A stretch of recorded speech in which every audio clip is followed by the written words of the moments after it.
ট্যাগলাইনই হচ্ছে পরিবার ছাড়া দেখা নিষেধ। তো আমি সবাইকে বলবো অবশ্যই আপনাদের পরিবার নিয়ে এই সিনেমাটা দেখবেন, একা গিয়ে দেখা যাবে না। ওনাকে যত দেখছি ততই মনে হচ্ছে যে সে নিজেকে বারবার চেঞ্জ করে নিজেকে ভেঙে নতুন একটা জায়গায় সে নিয়ে যাচ্ছে নিজেকে। উৎসব এই ঈদেই সিনেমা হলে আসছে আমার দ্বিতীয় সিনেমা। সেখানে আরও অভিনয় আছেন জাহিদ হাসান, চঞ্চল চৌধুরী, অপি করিম, জয়া হাসান, আফসানা মিমি। তারা মানে তাদেরকে নতুন করে কিছু বলেন না, তারা এক একজন লিজেন্ড মানুষ। তো তাদের মাঝখানে আমি উৎসবে একটা চরিত্র করার সুযোগ পেয়েছি। আর যেই চরিত্রটাকে ঘিরেই আসলে পুরো বলবো যে উৎসবের কাহিনী। তো আমি করেছি বেসিক্যালি আফসানা মিমির ছোটবেলা। সো আমার বড়বেলা হচ্ছে আফসানা মিমি। আমার অনেক মানে পছন্দের আসলে একজন, চেহারার দিক থেকে গঠনের দিক থেকে হ্যাঁ, অনেকটা আমার অনেক পছন্দের একজন আফসানা মিমি। তো আমারও ভালো লাগছে যে তার ছোটবেলার চরিত্র আমি করেছি।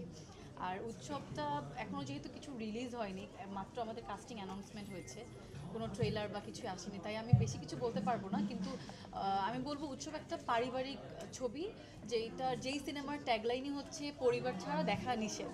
তো আমি সবাইকে বলবো অবশ্যই আপনাদের পরিবার নিয়ে এই সিনেমাটা দেখবেন, একা গিয়ে দেখা যাবে না। হ্যাঁ, তাণ্ডব নিয়ে তো অলরেডি তাণ্ডবের ফোরকাস্ট দেখেছি, অনেক অনেক ভালো লেগেছে। ইভেন আমি সাকিব ভাইয়ের মানে সাকিব খানের ওই যে ফোরকাস্টের ভিডিওতে আমি কমেন্টও করেছি। আমার কাছে খুবই মানে ওনাকে যত দেখছি ততই মনে হচ্ছে যে সে নিজেকে বারবার চেঞ্জ করে নিজেকে ভেঙে নতুন একটা জায়গায় সে নিয়ে যাচ্ছে নিজেকে।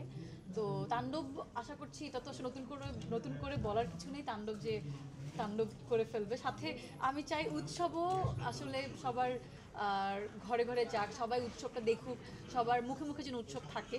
তো ঈদে আসলে শুধু তাণ্ডব উৎসব ছাড়াও নীলচক্র আসছে, ইনসাফ আসছে, আরও বেশ কয়েকটা সিনেমা আসছে, টগর আসছে।